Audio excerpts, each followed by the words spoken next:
All right, welcome back. We're on page 26. The blog dated Thursday, September 15th, 2011, suspenders and a hospital gown. Having an elderly parent move in with you is not like getting a roommate. It's like adopting a teenager with habits that reach back to the 1950s, y'all. He did ask me to put him on a diet. I explained that losing weight is not a matter of dieting, it's a lifestyle change. He seemed nervous with that choice of phrase, but I have been able to show him in just a few days how to do portion control and stop eating once you are no longer hungry, not waiting until you feel full. I forgot how many of those rules I let slide because just monitoring my intake since last Tuesday, I've lost 2 pounds. I need to do that again. Once he gets under 300, we can weigh him and see how much he's lost. I'm not being rude. My scale only goes up to 300 pounds. And his requests for meals have been oddly specific, with the expectation that they will all be filled post-haste or even sooner. Meatloaf and lima beans, which I found at a German place. Catfish, hush puppies, and banana pudding, which I found across the street from my neighborhood, no less. It's a good thing I am the king of the culinary treasure hunt. He has requested hamburger steak, and even though I found a place that has smothered steak with rice, he said it's not the same because he wants potatoes, not rice.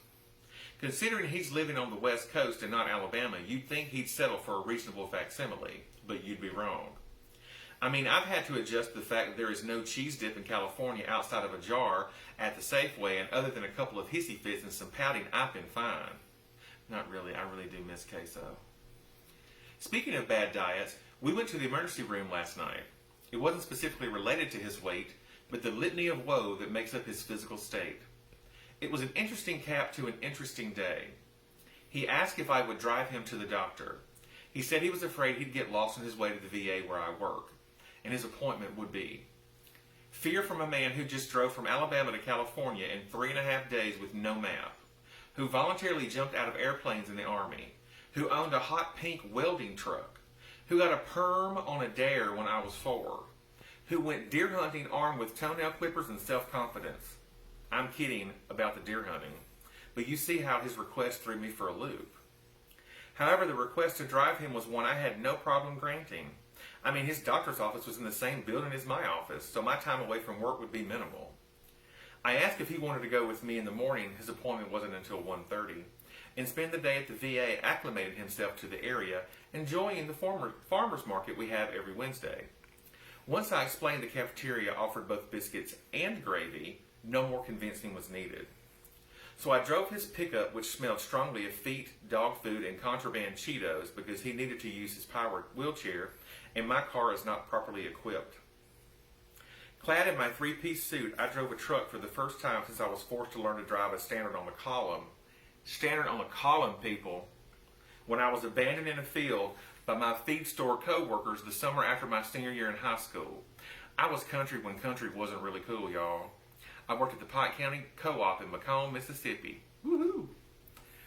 We got to the VA, headed to the cafeteria, and met with our first roadblock of the day. No biscuits for the gravy.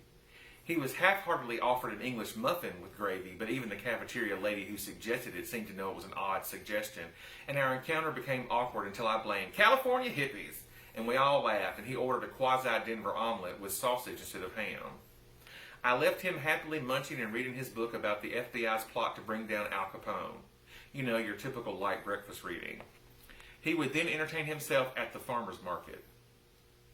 After lunch, he went to the doctor, and after about an hour, they called me and said they were taking him to the emergency room due to labored breathing, and I rushed to meet them there.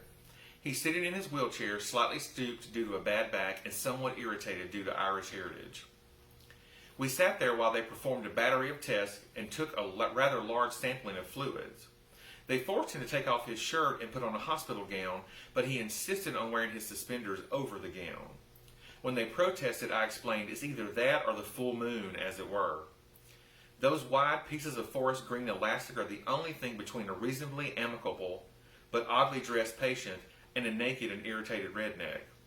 I told them if it was all the same to them, I'd prefer to keep at least a layer of denim between his flatulence and my immediate airspace. And seeing how the face masks didn't seem to be distributed based on who was best dressed, I needed some assistance. However, the oddest moment came when they wanted to perform a blood gas test and he winced at the needle. an odd reaction for a diabetic who self-injects insulin 4 times a day.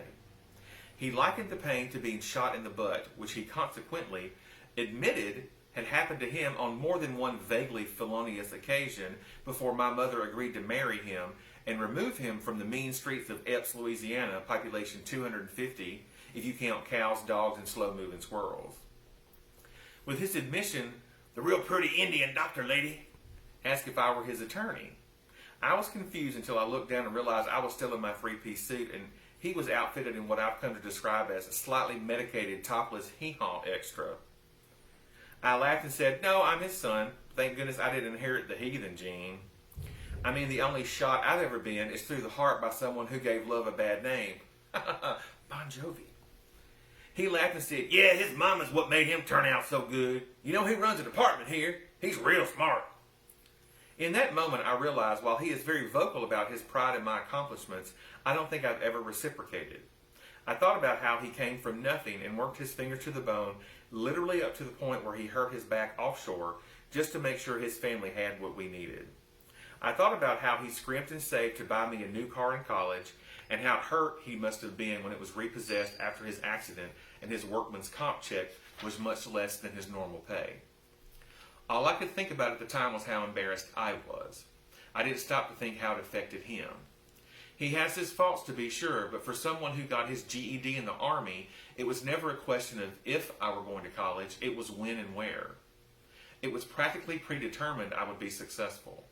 He never wanted me to follow in his footsteps. He wanted better for me. He told me he knew I was going to be somebody when I was in elementary school. All I remember is I never wanted to be him. And I felt ashamed for thinking being him wouldn't be good enough, for always making sure everyone knew how different we were, when in actuality we aren't so different. We both want to make people laugh and to take care of those we love, and we give our last dime to help somebody. I'm not sure why I never saw it. Wearing Calvin Klein suits and having a color-coordinated life doesn't make me better than anyone.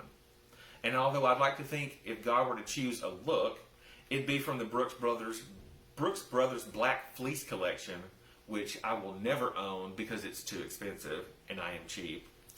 I have a sneaking Baptist suspicion he might be wearing a John Deere hat, or at the very least jeans. Maybe I'll start borrowing the dad's boots every once in a while, just in case. Thank you, and we'll see you next time.